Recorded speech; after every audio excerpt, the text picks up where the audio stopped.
I'd always considered myself lucky. Not lottery-winning lucky, but small things lucky. Lucky that the creepy guy who followed me from the subway 3 months ago suddenly moved to a different city. Lucky that my ex-boyfriend who'd been sending threatening texts abruptly stopped. Lucky that the aggressive patient who'd grabbed me at the hospital quit showing up for appointments. Just lucky. "You have the best luck," Rachel said during our break in the ER staff room. We'd just finished a brutal 12-hour shift and I was too tired to do anything but nod. "Seriously, Claire, remember that guy who was harassing you outside your building? The super creepy one who knew your schedule? He moved. His landlord said he got a job in Seattle.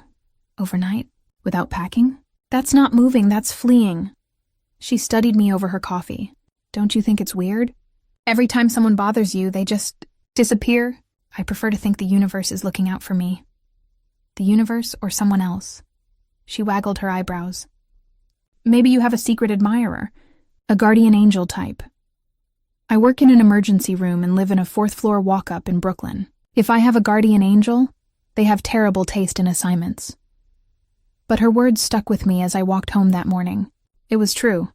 I'd had an unusual string of good fortune over the past couple years. Problems that should have escalated just didn't. Threats that should have materialized simply vanished. The ex-boyfriend who'd started showing up at my apartment building suddenly stopped, claiming his parole officer had relocated him.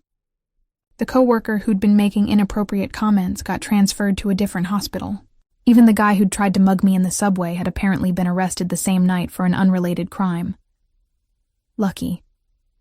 That's all it was. I climbed the stairs to my apartment, exhausted and thinking only of sleep. Mrs. Chen was in the hallway, struggling with grocery bags. "Let me help you." I took the heavier bags, following her to her door. "You're a good girl, Claire. Too good for this city. You need someone to take care of you."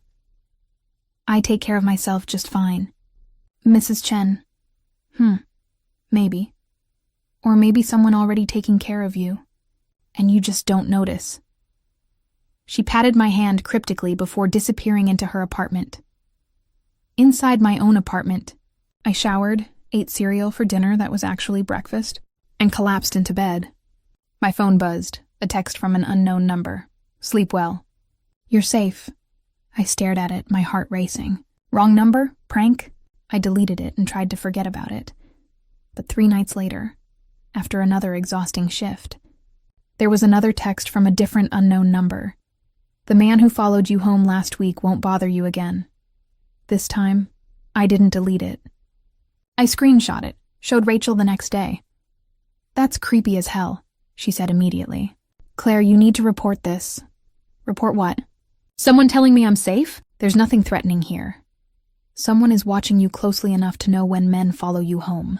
That's the threat." She grabbed my phone, studying the messages. Both burner numbers. Both sent late at night. "Claire, this is stalker behavior. Or protector behavior. There's a thin line between the two. Please be careful. Change your routine.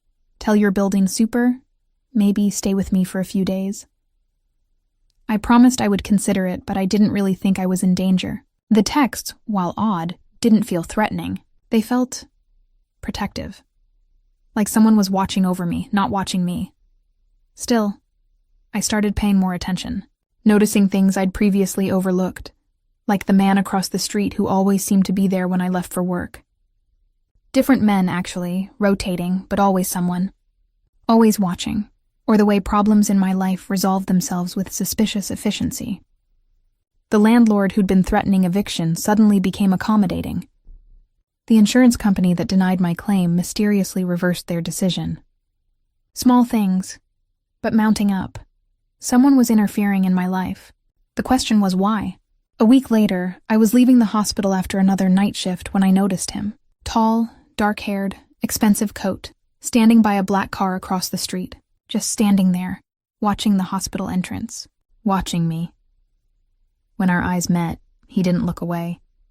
Didn't pretend to be doing something else. Just watched me with an intensity that should have been frightening, but somehow wasn't. I crossed the street, ignoring Rachel's advice about avoiding confrontation, and walked directly toward him. "Can I help you?" Up close, he was even more striking. Sharp features, dark eyes, a small scar above his left eyebrow. and tattoos, intricate ink visible on his hands and disappearing up under his sleeves. He looked expensive and dangerous in equal measure. I'm making sure you get home safely. I don't need a babysitter.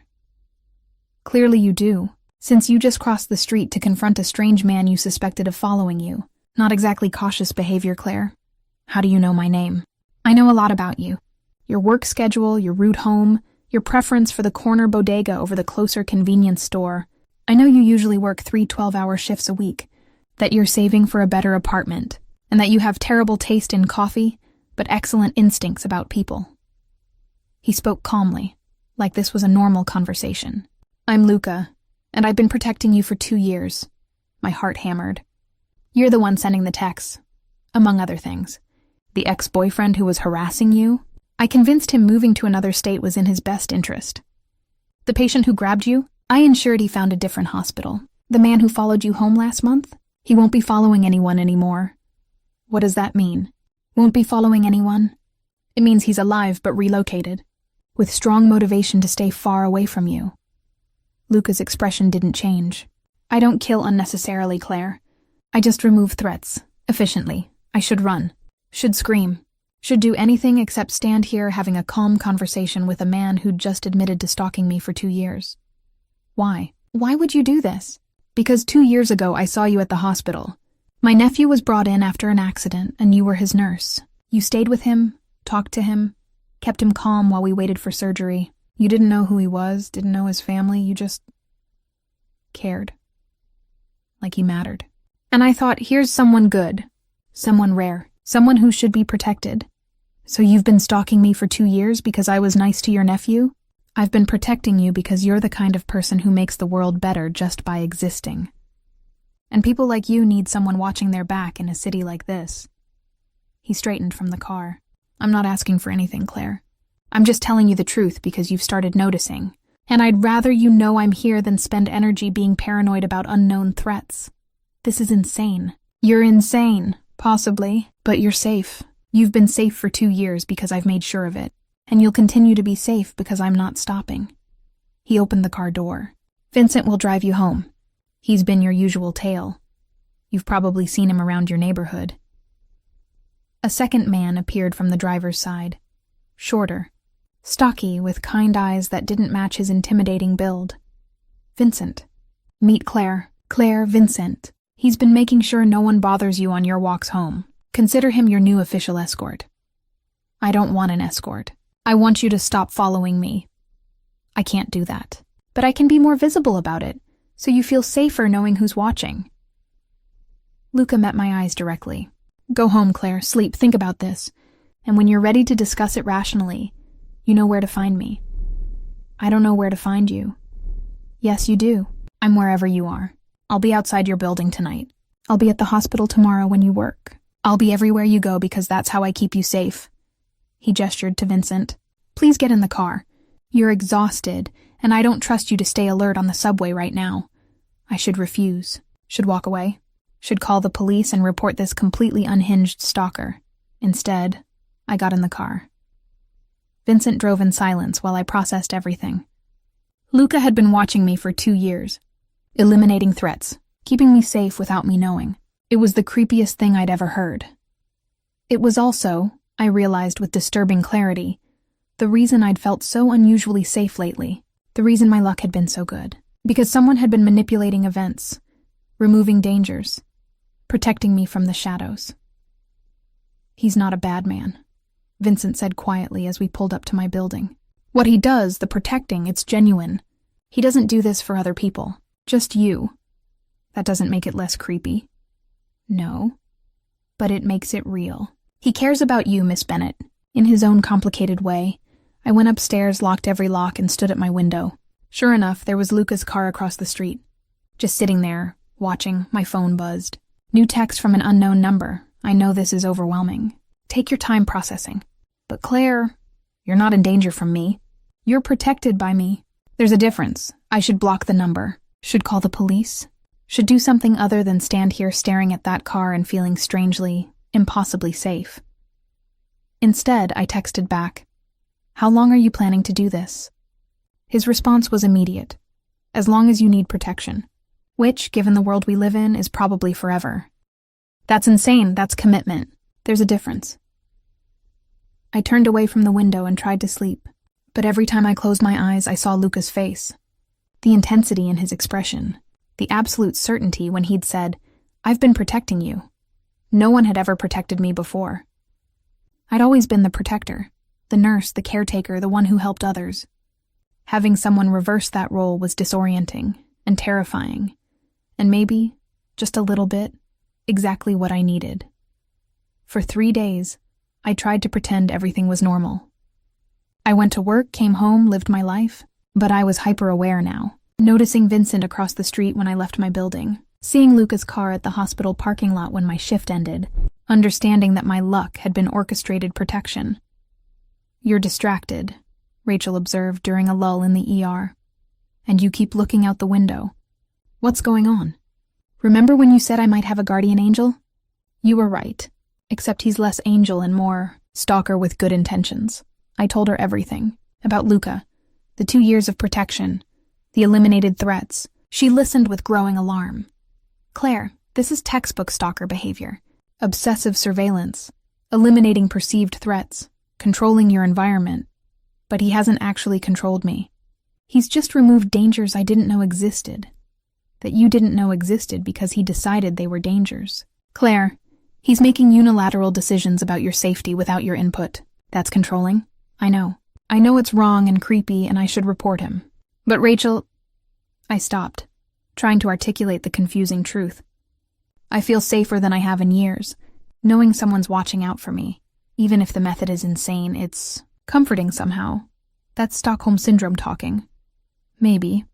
Or maybe it's just exhaustion. I'm tired of being alone. Tired of handling everything myself. Tired of being on guard constantly. And suddenly someone appears saying, 'I've got you, you can relax.' And yes, he's doing it in the most unhinged way possible.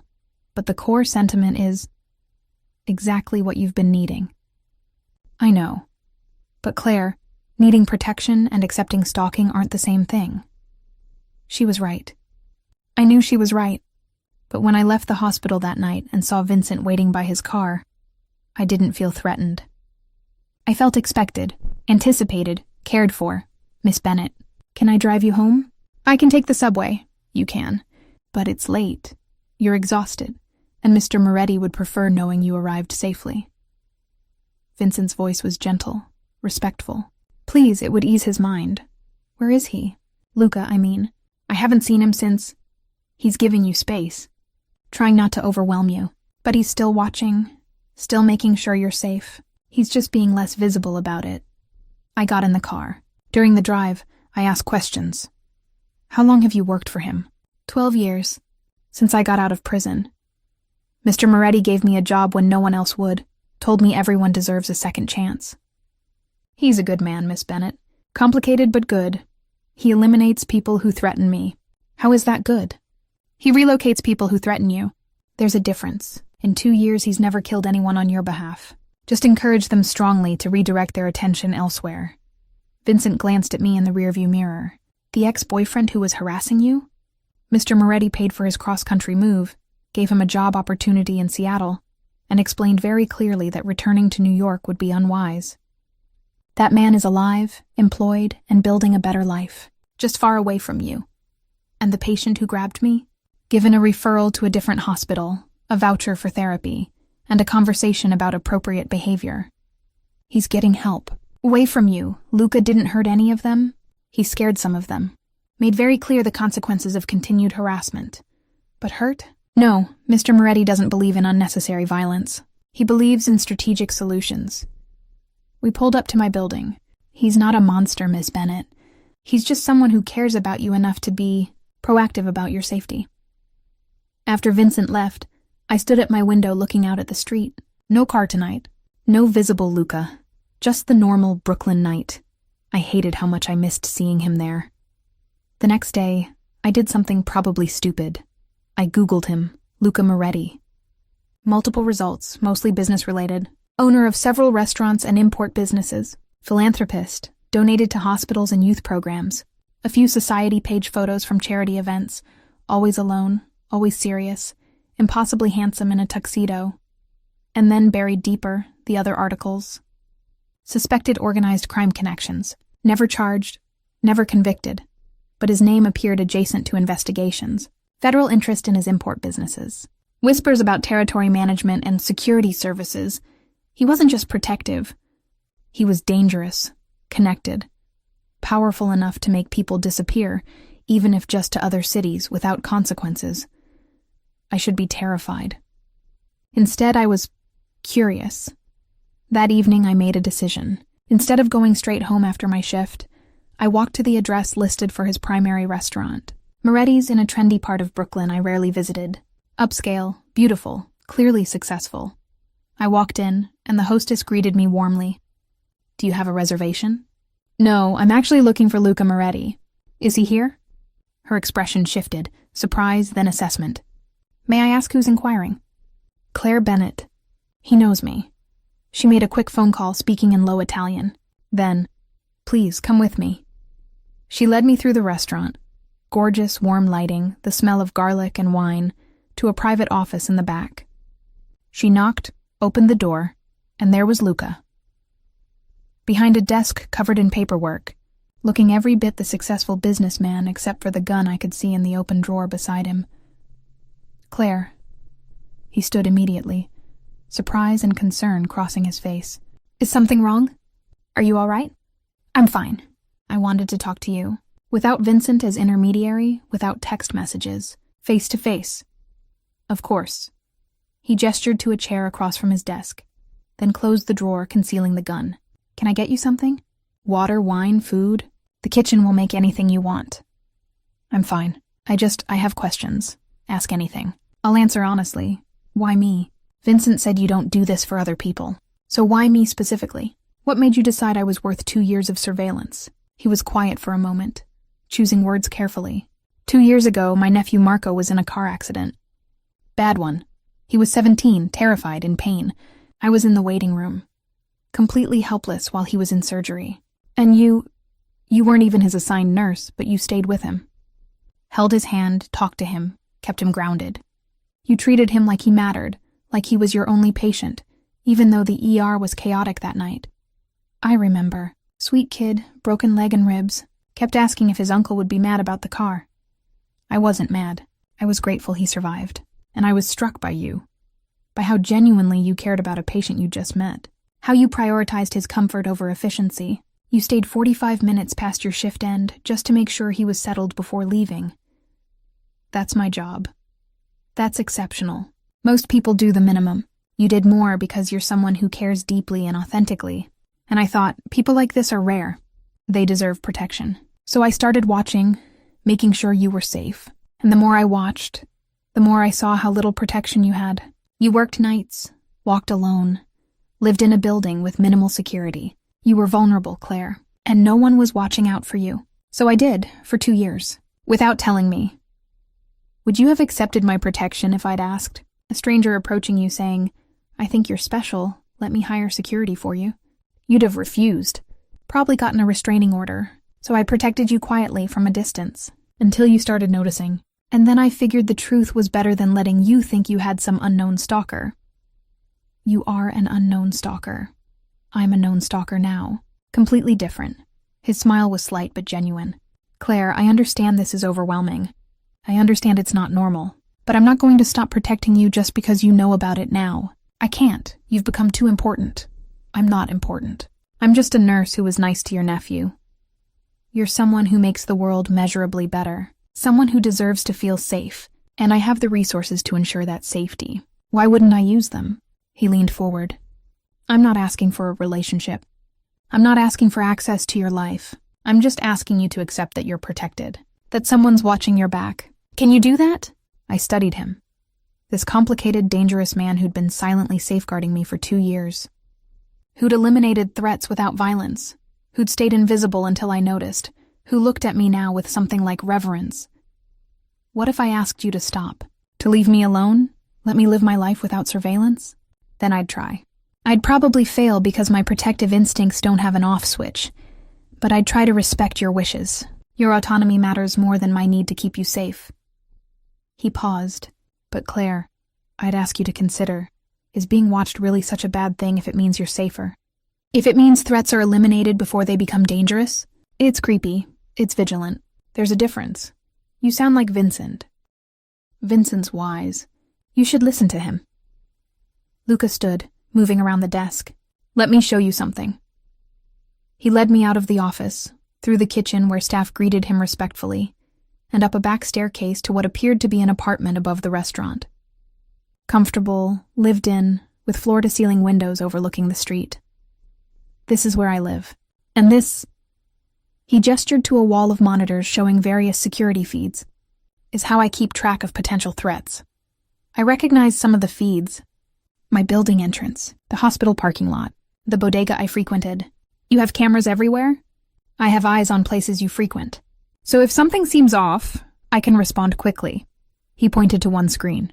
3 weeks ago, this man, a face highlighted, followed you from the subway 2 nights in a row. Third night, Vincent intercepted him, had a conversation. He's now very focused on finding victims elsewhere. You're watching me constantly. I'm watching for threats constantly. You're just part of that surveillance. And yes, I know it's invasive. But Claire, look. He pulled up footage from earlier tonight. Me walking into his restaurant. I didn't know you were coming. The moment you walked in, I saw you on the feed and I panicked. Thought something was wrong. That you were in danger. Because the only reason I could think of for you coming here was a threat I'd missed. That's how I think now. Every moment is about ensuring you're safe. That sounds exhausting. It's necessary. And honestly, it gives me purpose beyond just running operations and managing territories. Protecting you reminds me there's still something good in the world worth fighting for. I turned away from the monitors, looking at him directly. This is the most romantic and most insane thing anyone's ever done for me. I specialize in passionate insanity. He moved closer. Claire, I need to know. Are you going to report me? Get a restraining order? Because I'll respect whatever choice you make, but I need to know what I'm working with. I should report you. This is illegal surveillance. Stalking. Probably a dozen other crimes. Probably. But I stopped, trying to articulate the confusing truth. I feel safer knowing you're watching. Safer than I've felt in years. And yes, it's unhinged and wrong and completely inappropriate. But Luca, I work nights in an ER in a city that doesn't always care about women alone. Having someone watching my back, even if that someone is admittedly creepy about it, it's exactly what you needed but couldn't ask for. Yes, exactly that. I met his eyes. So no, I'm not reporting you. But I have conditions. Name them. First, no more hiding. If you're watching, I want to know. No more pretending it's coincidence or luck. Just honesty. Done. What else? Second, I want to know about threats before you eliminate them. Give me the information. Let me decide if I think they're dangerous. Partnership, not just protection. That's harder. My instinct is to handle threats before they reach you. But I can try to consult you first when time allows. And third, I moved closer to him. Stop watching me like I'm fragile. I work in an ER. I've seen things that would break most people. I'm tougher than you think. Protect me, fine. But don't coddle me. You are tough. I've watched you handle emergencies, comfort dying patients, deal with aggressive drunks without flinching. I know you're strong, Claire. That's part of why you're worth protecting. You're strong but compassionate. Tough but kind. That combination is rare. Then treat me like an equal in this strange arrangement. Not like something breakable you need to shield. I can do that. Probably imperfectly, but I'll try. He extended his hand. Partners? You accept my protection. I accept your autonomy. We figure out the middle ground together. I took his hand, and the moment our palms met, something shifted. This wasn't just an agreement about surveillance. This was something more. Something neither of us was ready to name yet. Partners, I agreed. But Luca, if this gets weirder than it already is, I reserve the right to change my mind. Fair enough. And Claire? Thank you. For what? For not running. For trying to understand. For being brave enough to walk into my restaurant and demand answers. Most people would have just called the police. I'm not most people. I know. That's why you're worth protecting. The partnership was strange but functional. Over the next 2 weeks, I adjusted to my new reality. Luca would text when he noticed potential concerns. A man lingering near my building. Someone asking questions about my schedule at the hospital. Nothing urgent, just information sharing. And I'd respond with my assessment, my comfort level, my preferences for how to handle it. It felt less like surveillance and more like having a very attentive, slightly overprotective partner, which was weird, since we weren't actually partners in any romantic sense. Just two people with an unconventional arrangement about safety. "You're smiling at your phone again," Rachel observed during our lunch break. "That's new. Are you texting the stalker?" "He's not a stalker. We have an understanding now. He tells me about potential threats. I tell him if I'm actually worried. It's working. That's the definition of Stockholm Syndrome. Or maybe it's just practical. I work nights in Brooklyn, Rachel. Having someone watching my back isn't the worst thing. Until it is. Until he decides some guy talking to you is a threat and eliminates him. Claire, you're normalizing obsessive behavior. He hasn't done anything concerning in 2 weeks. He's been respectful, communicative, exactly what we agreed to. But that night, coming home from my shift, I realized Rachel had a point. There was a man on my stoop. Not threatening, just sitting there at 2 a.m. looking lost. He stood when he saw me approaching. "Claire? Claire Bennett?"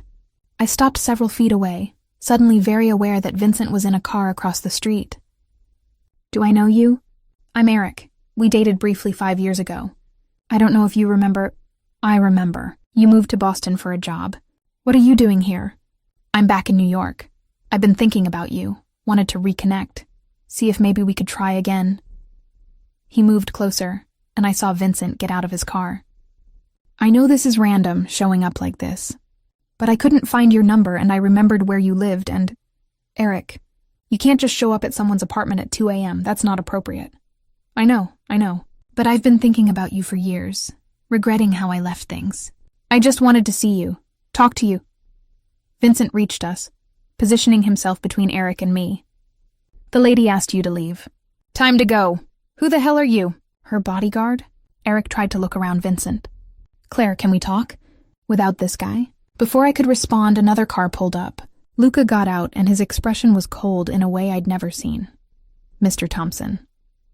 Eric Thompson, formerly of Boston, now residing at 247 West 23rd Street. Apartment 4C. You've been in New York for 3 weeks, and in that time you've researched Claire's address, her work schedule, and her daily routine. That's not reconnecting. That's stalking. Eric paled.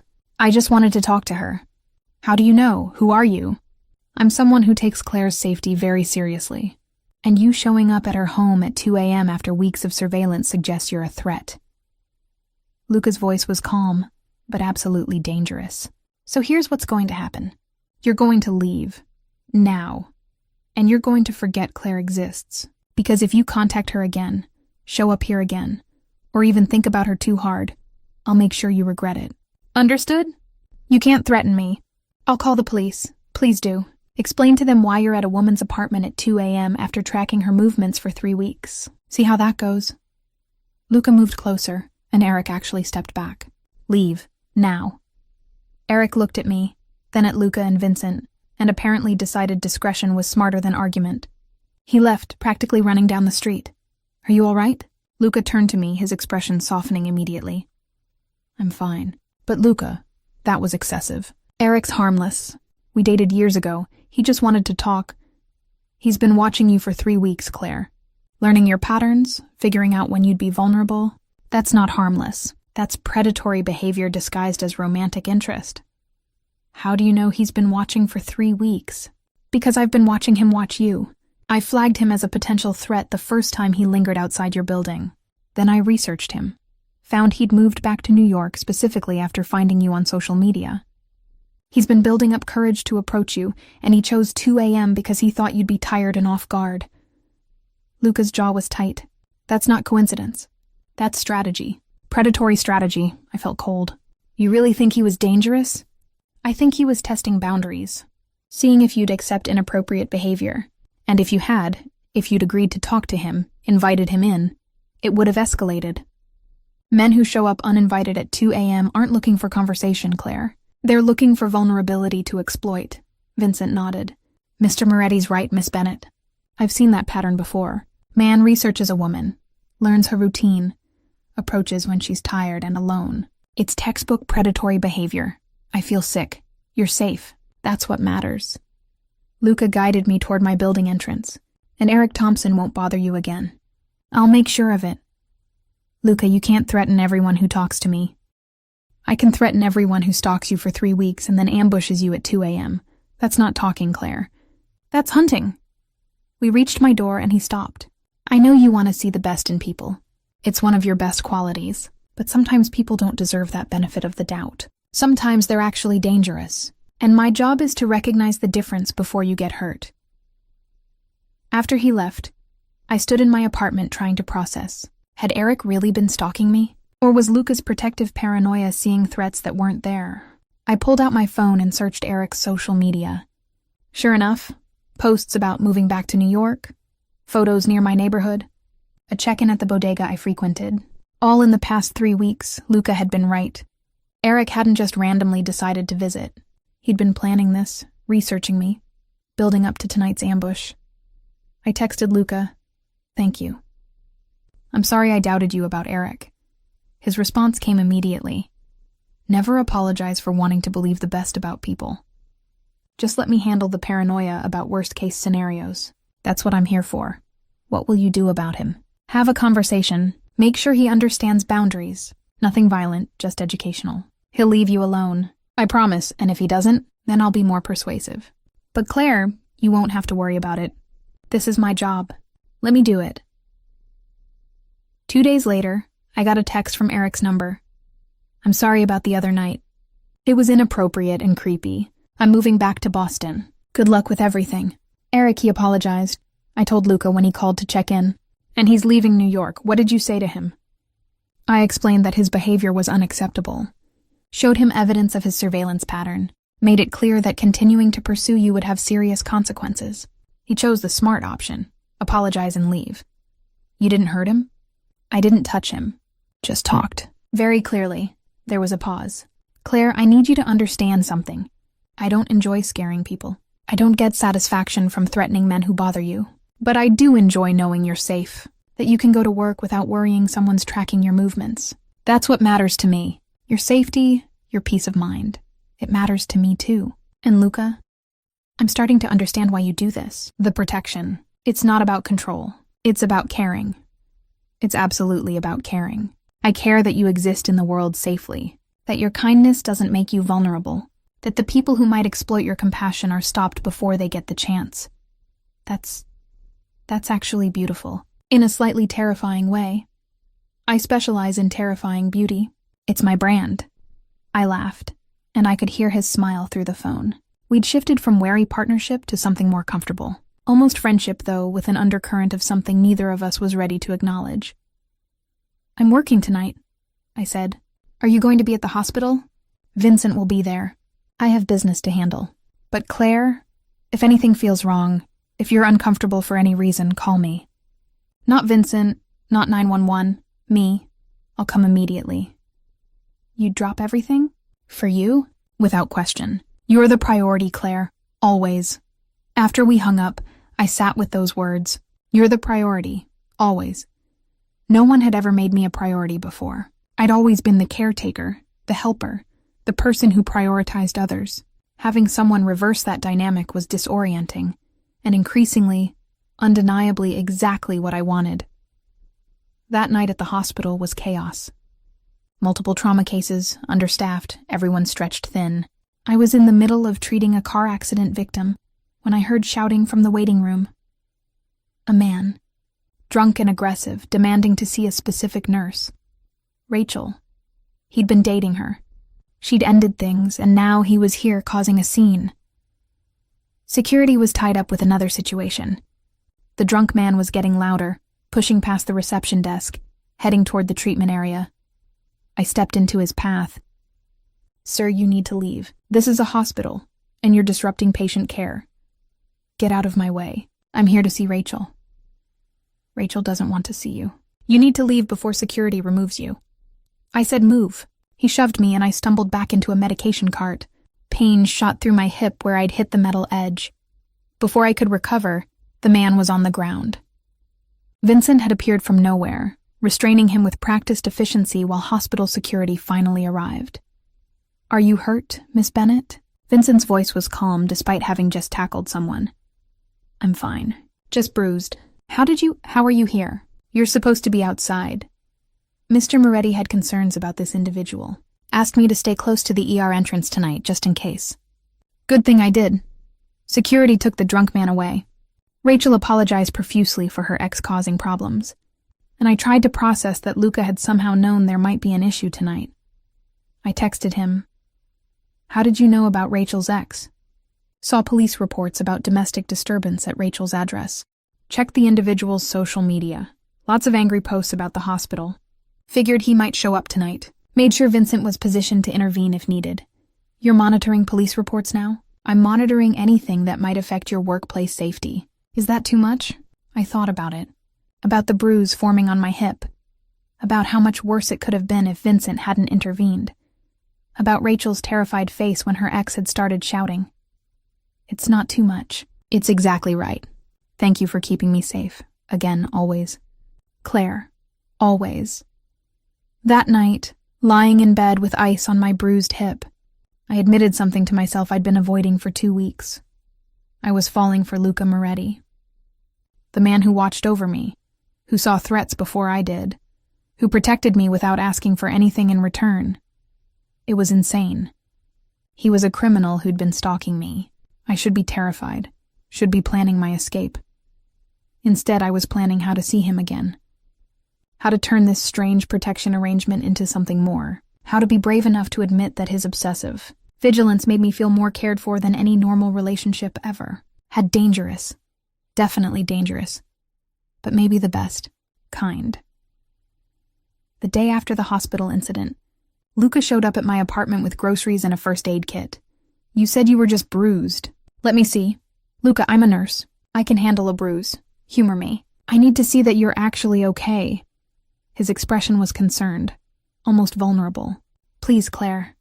I let him in, showed him the bruise on my hip, impressive purple and blue. He winced.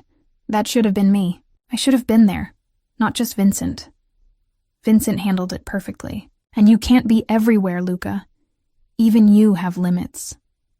Not when it comes to you. He opened the first aid kit, pulling out arnica cream. "May I?" I nodded, and he gently applied cream to the bruise, his touch careful and warm. This close, I could see details I'd missed before. The small scar above his eyebrow, the way his tattoos continued up under his sleeves, the concentration in his expression as he tended to me. "You're good at this, the caretaking thing. I've had practice. Marco, my nephew, he needed a lot of care after his mother died. I learned how to be gentle when necessary." He finished with the cream, then looked up at me. "How's the pain?" "Manageable. But Luca, you didn't have to come here. A text checking in would have been enough." "No, it wouldn't. I needed to see you, make sure you were okay. Needed to..." He stopped, seeming to reconsider his words. "I care about you, Claire. More than is probably appropriate given our arrangement, but I can't help it. Seeing you hurt, even minimally, it affects me. I care about you too, more than I should given you stalked me for 2 years. Stalked is such an ugly word. I prefer vigilantly observed. That's the same thing. Sounds better, though." He stood, putting the first aid kit away. "I brought groceries. You haven't been eating properly. I noticed you skipping meals, living on hospital cafeteria food, so I brought ingredients for actual meals. You monitor my eating habits now?" "I monitor everything about you." We established this. "But Claire, you can't take care of others if you don't take care of yourself. Let me cook for you, please." So he cooked. In my tiny kitchen, he made pasta from scratch. Actually from scratch. Flour and eggs and patience, while telling me about growing up in Italy, his mother's kitchen, how cooking was meditation for him. "You're full of surprises," I said, watching him work. "Dangerous mafia boss who makes fresh pasta." I'm not that dangerous. Mostly I handle logistics and territory agreements. The dangerous parts are delegated to people better suited for violence. He tested the pasta, deemed it ready. I prefer creating things. Food, solutions, safety, that's my skill set. We ate together, and it felt domestic in a way that should be concerning but wasn't. This man who'd been watching me for 2 years was cooking in my kitchen, and it felt natural. Right. Like something I'd been missing without knowing it. "Tell me about Marco," I said over wine. "Your nephew. How is he now?" "Good. Healed completely. Studying engineering at NYU. Smart kid, kind heart. He asks about you sometimes, the nice nurse who held his hand. He'd like to thank you properly, if you'd be comfortable meeting him. I'd like that. Does he know about—" I gestured between us. "This arrangement?" "He knows I've been keeping an eye on you. Doesn't know the full extent of the surveillance, but he understands I'm protective of people who matter.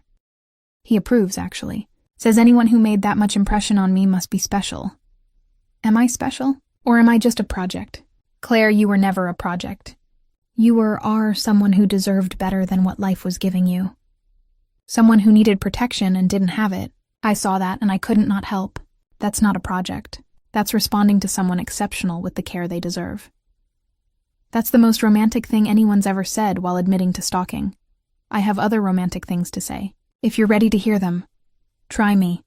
He set down his wine, meeting my eyes directly. "I think about you constantly. Wonder if you're safe, if you're happy, if you need anything. I plan my days around your schedule, not just for protection, but because knowing I'll see you, even from a distance, makes everything better. You've become the center of my world, Claire. And I know that's intense and probably unhealthy, but it's true. You matter more than anything else. More than business, more than territories, more than my own safety. You're the priority, always." My heart was racing. "Luca, you don't have to say anything. I'm not asking for reciprocation. I'm just being honest, like we agreed. You wanted transparency. This is me being completely transparent. I'm in love with you. Have been for months, probably longer. And that's why I protect you. Not out of obligation or strategy, but because the thought of you being hurt is unbearable. You love me. Completely. Probably obsessively. Definitely inappropriately given how we met. But yes, I love you." I stood, moving around the table to where he sat. "That's good, because I think I'm falling in love with you too, which is insane, given you've been stalking me. But Luca, you make me feel safer than anyone ever has. You care about my well-being without wanting to control me. You protect without smothering. That's what I've needed my whole life without knowing it. Claire." And yes, it started in the most unhinged way possible. Yes, normal people would run screaming, but I'm not running. I'm standing here telling you that your obsessive protection has somehow become the most caring relationship I've ever had. So what does that say about me? That you're brave enough to see past the method to the motivation. That you understand I'm flawed but trying. That you're giving me a chance I probably don't deserve but desperately want. He stood, facing me. "Can I kiss you? I've been thinking about it for months, wondering what it would feel like. If you'd let me. If I'd ever work up the courage to ask. You've eliminated threats, relocated predators, and managed surveillance on me for 2 years. But you're nervous about asking to kiss me because everything else was about protecting you. This is about wanting you. That's different.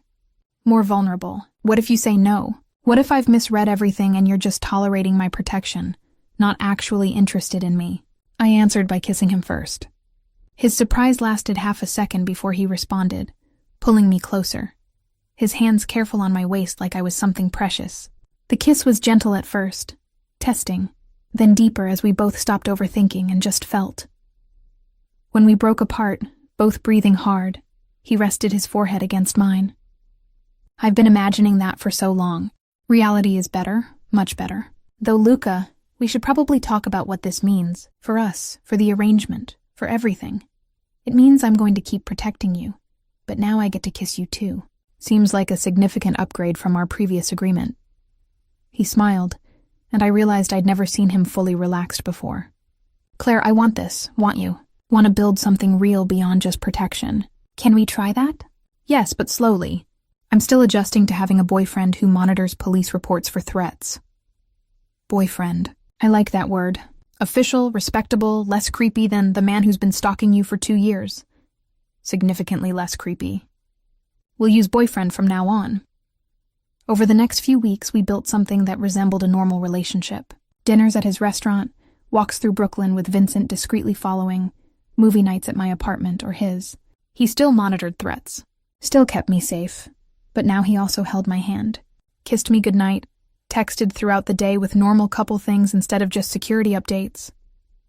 "You're happy," Rachel observed during a shift. "Like genuinely happy. The stalker is good for you? He's my boyfriend now. And yes, he's good for me. Strange, but good.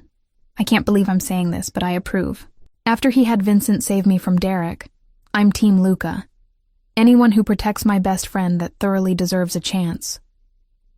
3 weeks after our first kiss, Luca arranged for me to meet Marco. Dinner at the restaurant. Casual. Just the three of us. Marco was 20 now. Bright-eyed and enthusiastic, studying engineering like Luca had mentioned. "You probably don't remember me," he said, "but you stayed with me in the ER, held my hand through the worst pain. I was so scared and you made me feel safe. I've never forgotten that. I remember. You kept asking if your uncle would be mad about the car, worried about his reaction more than your own injuries. Uncle Luca doesn't get mad about things like that. He just cares that people are safe." Marco glanced at his uncle. "He's been different since he met you. Lighter. Like he has something beyond just work and responsibility. Thank you for that. I think he's the one making me lighter, carrying worries I didn't know I had." After dinner, Marco pulled me aside. "He's in love with you. Completely, obviously in love. And I know how you met was weird, but Claire, he's a good man. The best man I know. He raised me after my mom died. Gave up his 20s to make sure I had stability. He deserves happiness. I think you give him that. He gives me safety. That's equally valuable. Then you're good for each other. Just don't give up on him when you learn more about his work. The protection he gives you, that's the gentle side. There's more and it's not always pretty. But it's all motivated by keeping people safe. Remember that." That night, after Marco left, Luca and I talked in his apartment above the restaurant. "Marco warned me about your work, the not pretty parts. He's right too. Claire, I've been showing you the sanitized version, the protection without the consequences. But my work involves threats, violence, territory disputes. I've hurt people when necessary, scared people routinely. That's the reality of keeping my territory secure, keeping my people safe. And now keeping you safe. It's not always ethical, not always legal, but it's necessary in the world I operate in. Are you trying to scare me away? I'm trying to be completely honest. You deserve to know who you're with, not just the man who cooks pasta and monitors police reports, the man who makes threats and follows through, the man who's eliminated problems through intimidation and occasionally force. That's part of me too, I know. And Luca, I'm not naive. I work in an ER. I've seen what men are capable of when they want to hurt someone. I've treated victims of violence, abuse, predators. So when you tell me you've hurt people, I believe you. But I also believe you only hurt people who deserve it, who threaten innocent people. That's different. It's still violence. It's protection. There's a difference. And I trust you to know where that line is." I moved closer. "I'm not going anywhere. You're stuck with me now. Obsessive protection, questionable ethics, and all." "You're certain? Because once you're in my world completely, there's no easy exit. People will know you matter to me. That makes you valuable as leverage, makes you a target in ways you haven't been before. Then you'll protect me, like you have been, like you always do." I kissed him softly. "I trust you, Luca, completely. To keep me safe, to make hard choices, to be both the gentle man who cooks pasta and the dangerous man who eliminates threats. I trust all of you. You're the bravest person I've ever met. Or the most foolish. Haven't decided yet. Both. Definitely both." He pulled me close, and I felt his heartbeat steady and strong. "Thank you for staying, for seeing past the surveillance and the threats to the person underneath, for letting me protect you and love you. You've given me something I thought I'd never have." "What's that?" "A reason beyond duty. Something to fight for that's just mine. You're mine, Claire. My person, my priority, my purpose. And I'll keep you safe forever. That's my promise. Forever is a long time. Good thing I'm patient. I've already proven I can commit long-term to protecting you. Now I just get to do it while actually being with you. Seems like an excellent arrangement." I fell asleep that night in his bed, surrounded by security monitors and the steady rhythm of his breathing, feeling safer than I'd ever felt in my life. Strange how the man who'd been secretly watching me had become the person I trusted most in the world. Dangerous. Beautiful. Absolutely right. 3 months into our relationship, I'd gotten used to Luca's world. The constant vigilance, Vincent's presence, the security measures that seemed excessive but weren't. I understood now that his protection wasn't paranoia. It was necessary reality. I'd moved most of my things into his apartment above the restaurant. It made sense logistically, and honestly, I felt safer there, surrounded by his security, his people, the monitors that showed potential threats before they materialized. "You're working too much," Luca said one morning as I prepared for another 12-hour shift. 4 shifts this week, Claire. You're exhausted. We're short-staffed. People need care. You need rest. You can't save everyone if you burn yourself out. He pulled me close, concern evident. Take care of yourself, please. For me, if not for you. I'll be fine. Vincent will be there. You'll be monitoring everything. I'm safe, I know. Doesn't stop me from worrying. That shift started normally. The usual chaos of an ER, trauma cases, sick children, elderly patients. I was treating a teenager with a broken arm when Vincent appeared in my peripheral vision, his expression tense. "Miss Bennett, Mr. Moretti needs you to come with me. Now. I'm in the middle of... Now, please. There's a situation. He's insistent." I finished stabilizing the patient, told Rachel I had an emergency, and followed Vincent out. His hand was on his concealed weapon, his entire body alert in a way I'd never seen. What's happening? Rival organization. They've made threats against Mr. Moretti's interests. You're one of those interests. He wants you somewhere secure until this is resolved. We got to the car, and Vincent's phone rang. He answered, listened, his expression darkening. Understood. Changing route now. Vincent, what? The car behind us suddenly accelerated, ramming into our rear bumper. Vincent cursed, swerving, trying to evade. But there were multiple cars now, boxing us in, forcing us to stop. Stay in the car, Vincent commanded. Lock the doors. I'm calling Mr. Moretti. But before he could, men surrounded the car. Armed professional, clearly not random criminals. One gestured for us to get out. Miss Bennett, I'm sorry. We need to go with them. Resisting will get us both killed. Just stay calm, stay quiet. Mr. Moretti will find us. I promise. We were forced into a different car, driven to a warehouse in an industrial area I didn't recognize. The men weren't rough, but they weren't gentle either. Professional kidnappers, which was somehow more terrifying than random violence.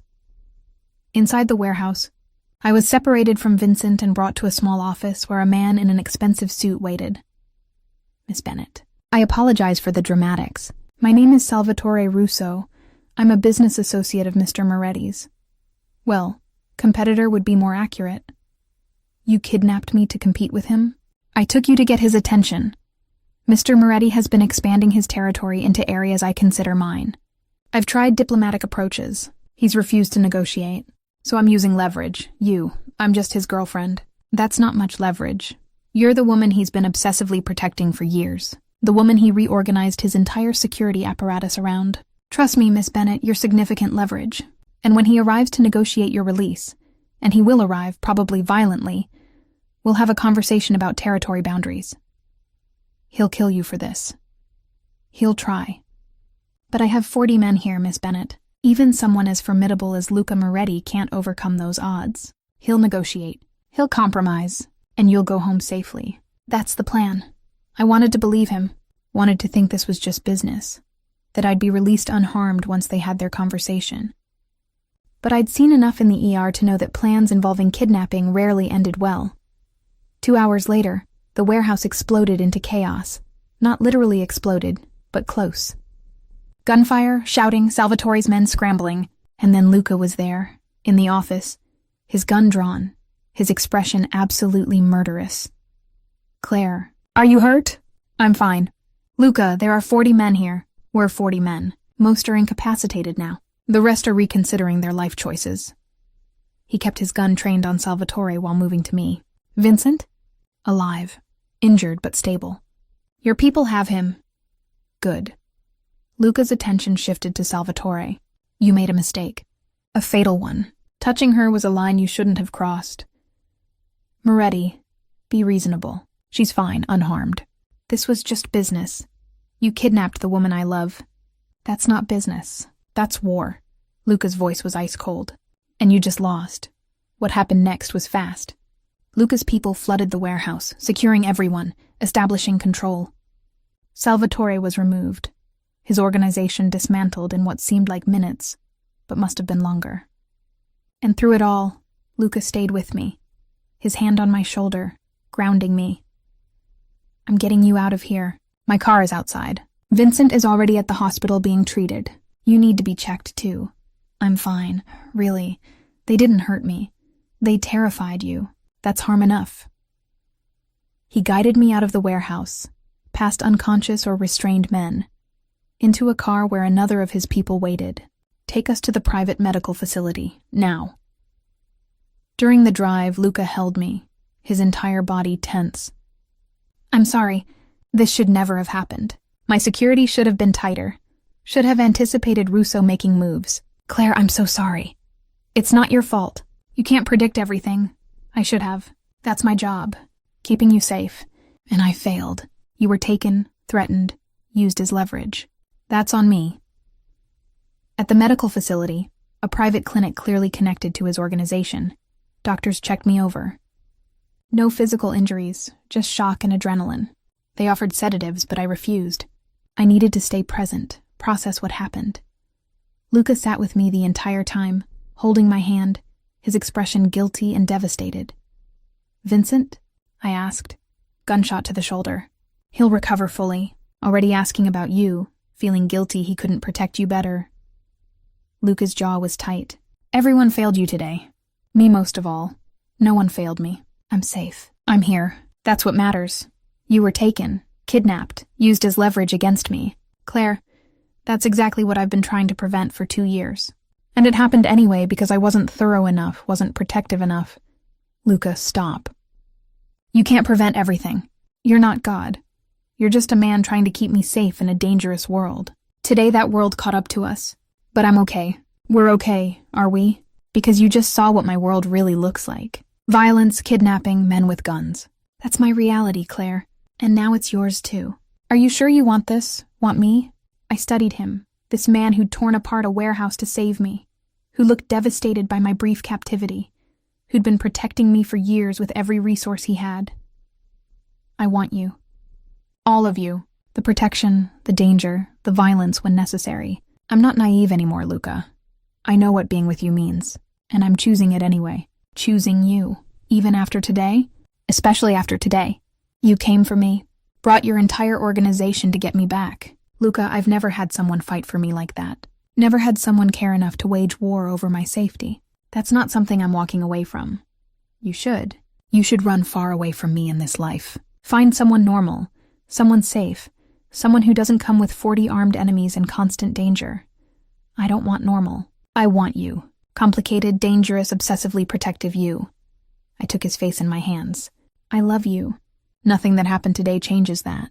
If anything, it proved how much you love me. How far you'll go to keep me safe. That's not something to run from. That's something to fight for. He pulled me close, and I felt him shaking. I was terrified. When Vincent called, said you'd been taken, I felt actual terror. The thought of losing you, of them hurting you to get to me. Claire, I've never been that scared in my life. But you found me. You always find me. That's what you do. That's what I'll always do. No matter what, I'll come for you. I'll fight for you. I'll burn down the world if that's what it takes to keep you safe. I know. That's why I'm staying.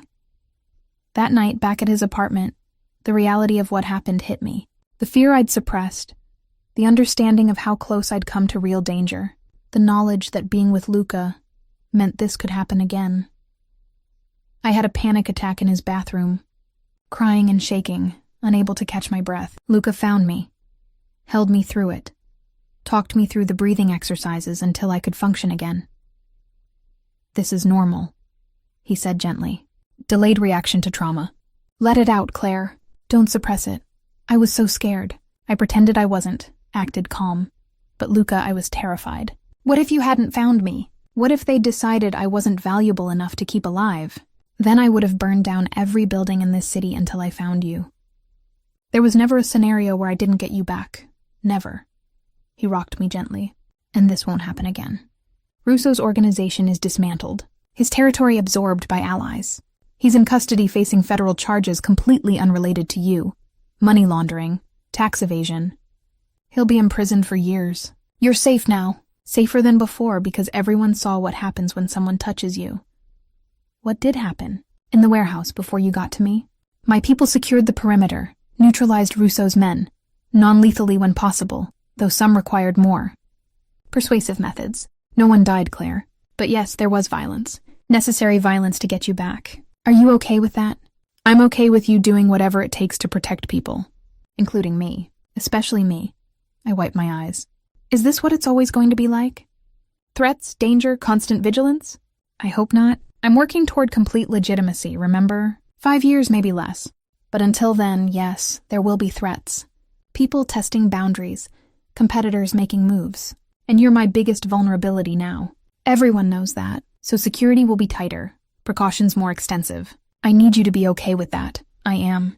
Tighter security means staying safe. I can live with that. Even if it means less freedom, more restrictions, Vincent or someone else always present. Even then, Luca, I'd rather be alive with restrictions than free and in danger. I trust you to keep me safe. That trust hasn't changed. He kissed my forehead, my cheeks, my lips. Gentle kisses that felt like reassurance and promise combined. I love you. More than anything.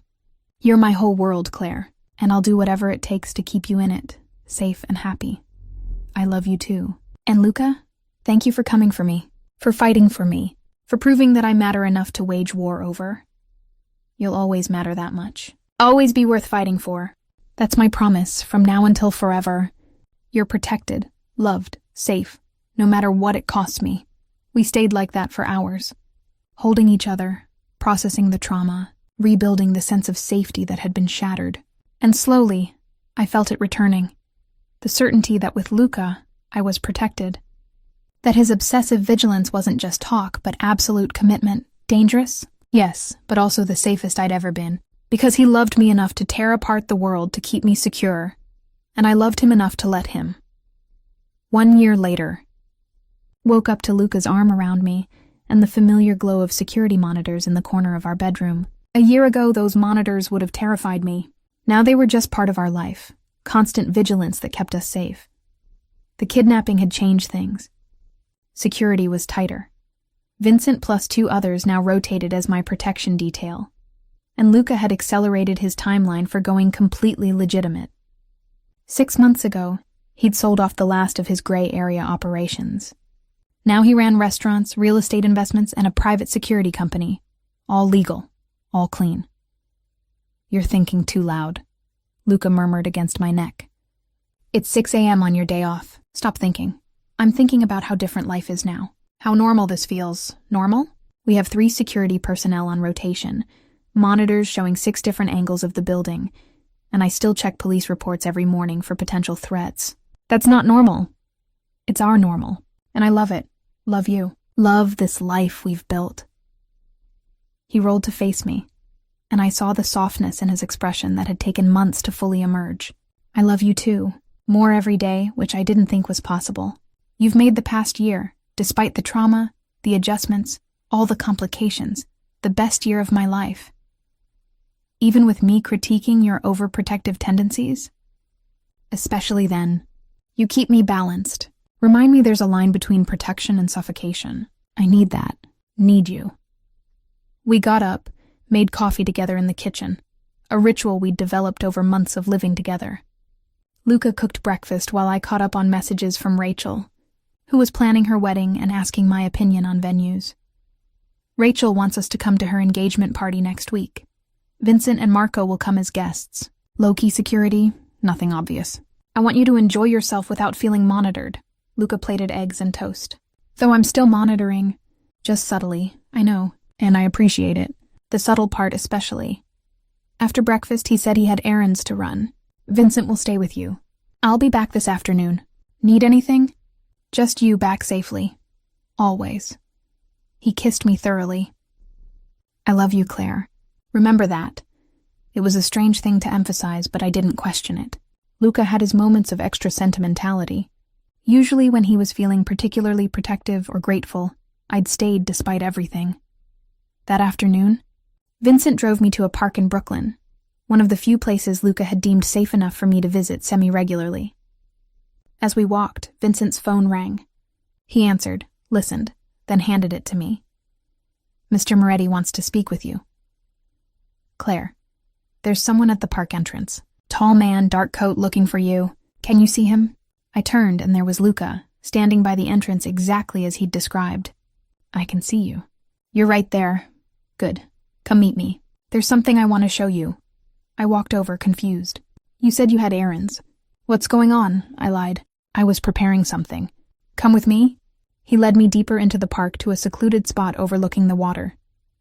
And there, set up beautifully, was a picnic. Blankets, food, flowers, candles waiting to be lit. "Luca, what is this?" "This is me being romantic. Trying to, anyway. I'm not great at traditional gestures, but I wanted something special for this." He took both my hands. "Claire, 2 years ago I started protecting you without your knowledge. I watched you from afar, eliminated threats you didn't know existed, kept you safe because I thought you deserved it. You were a stranger I'd decided mattered, and over those 2 years of watching, I fell in love with who you were. Your kindness, your strength, your compassion, I remember. You told me all this when you revealed yourself. But what I didn't tell you was this. From the very first day I saw you, I knew you were going to change my life, knew I'd never be the same. I just didn't know how or when or if you'd ever feel the same way. And then, miraculously, you did. You saw past the surveillance and the overprotection to the person underneath. You accepted me, all of me, the dangerous parts included. You stayed when anyone sensible would have run. You loved me back." He dropped to one knee, pulling out a small velvet box, and my heart stopped. "Claire Bennett, I've spent years protecting you. I want to spend the rest of my life loving you, officially, permanently, in front of everyone. Will you marry me?" I was crying, nodding before I could even speak. "Yes, God, yes. Absolutely yes." He slipped the ring on my finger, simple, elegant, exactly my taste, and stood to kiss me.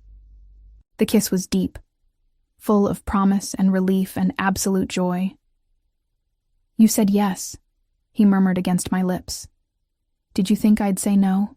"I was terrified you'd say no, that you'd think it was too fast, too intense, too much. I've been planning this for months, second-guessing everything."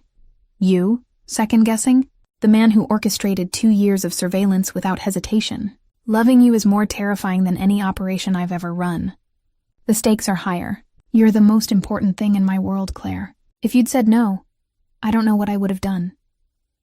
Probably asked again tomorrow. "You're persistent like that, absolutely. Would have proposed every day until you said yes. Good thing you saved me the trouble." We sat on the blankets, eating the food he'd prepared, talking about the future. Wedding plans, timeline, where we'd live. He wanted something soon, something small. "I've waited long enough to make this official. I don't want a long engagement. 3 months, maybe 6 at most." "Is that too fast?" "With you, nothing is too fast. We met, fell in love, survived kidnapping, and built a life together all in 2 years. 3 months to plan a wedding is practically glacial for us." "Good, because I want everyone to know you're mine. Officially, permanently, no ambiguity. I'm already yours. Have been since you first revealed yourself and I decided to stay." "I know, but I want it legal. Want my ring on your finger, want your last name to be Moretti. If you want that, want the whole world to know I'm the luckiest man alive because you chose me."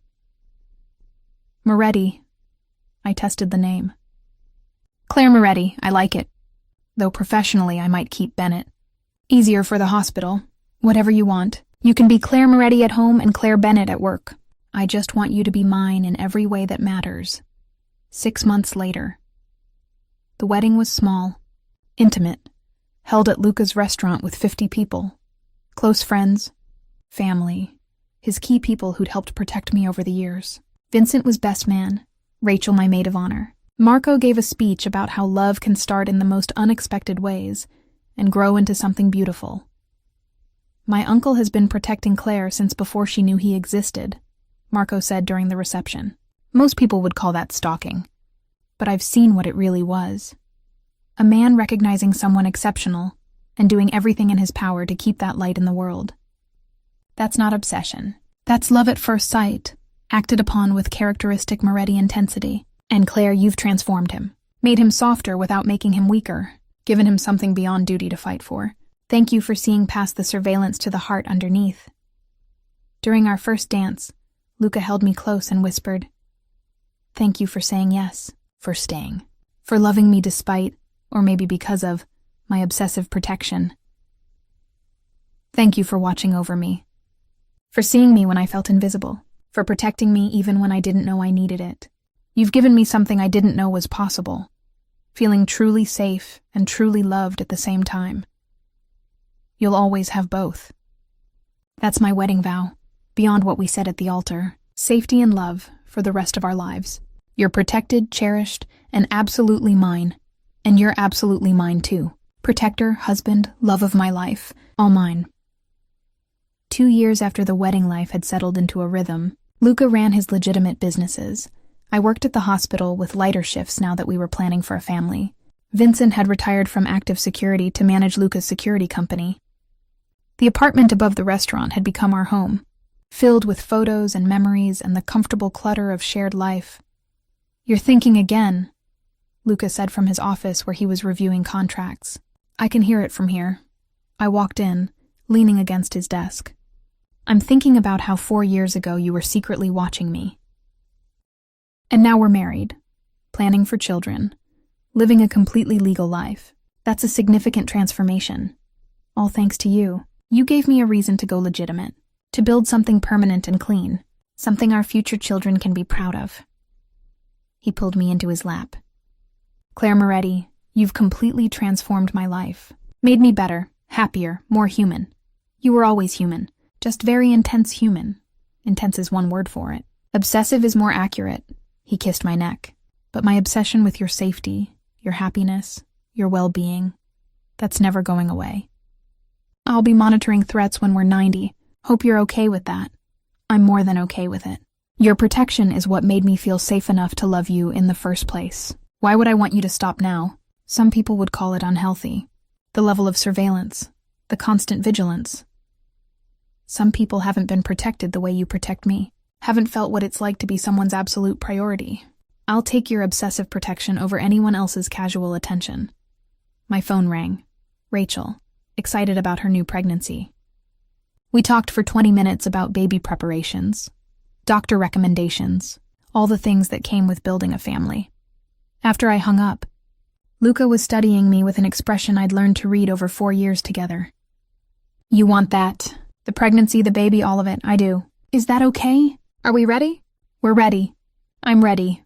To expand our family, to protect more than just you, to build something that lasts beyond us." He rested his hand on my stomach. "Let's try. Start the next chapter. Create something beautiful together. Something beautiful with excellent security measures? Obviously. I'm already planning the nursery surveillance setup.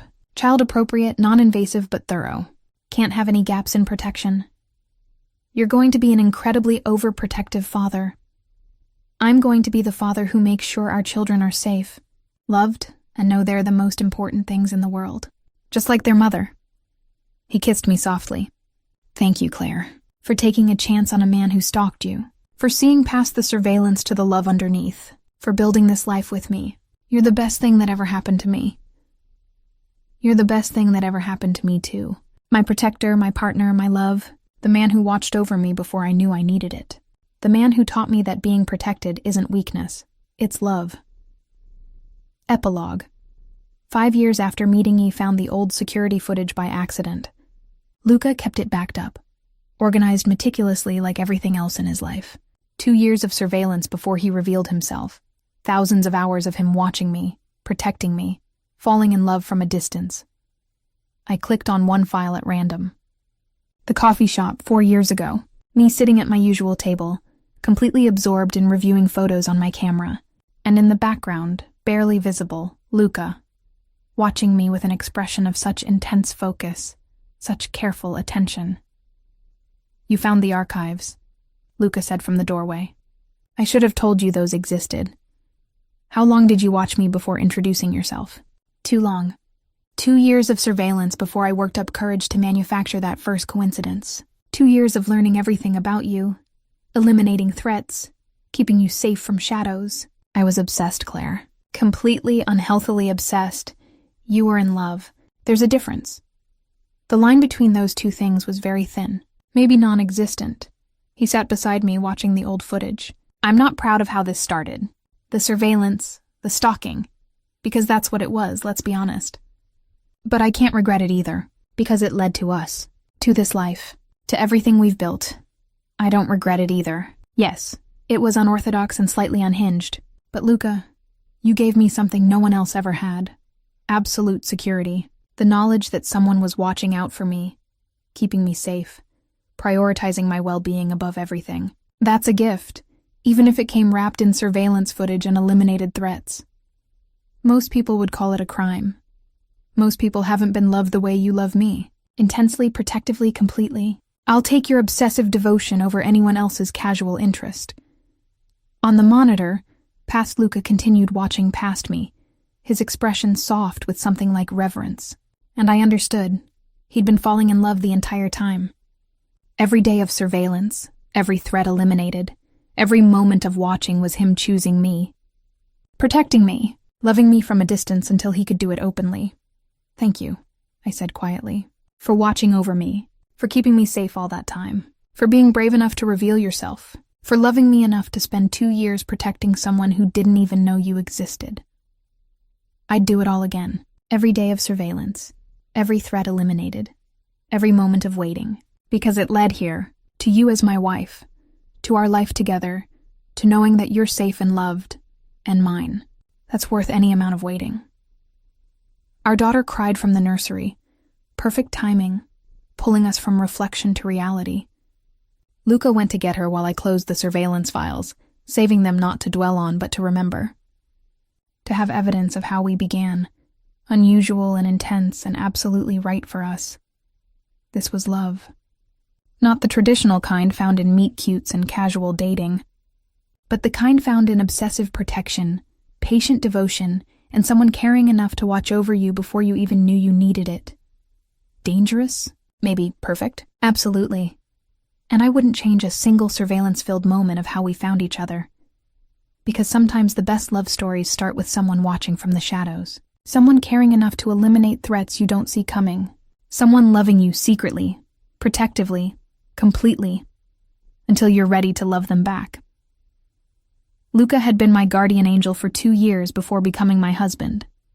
And he'd spend the rest of our lives continuing both roles, watching over me, protecting me, loving me with that same intense devotion that started with surveillance and evolved into something beautiful. My protector, my partner, my everything, forever.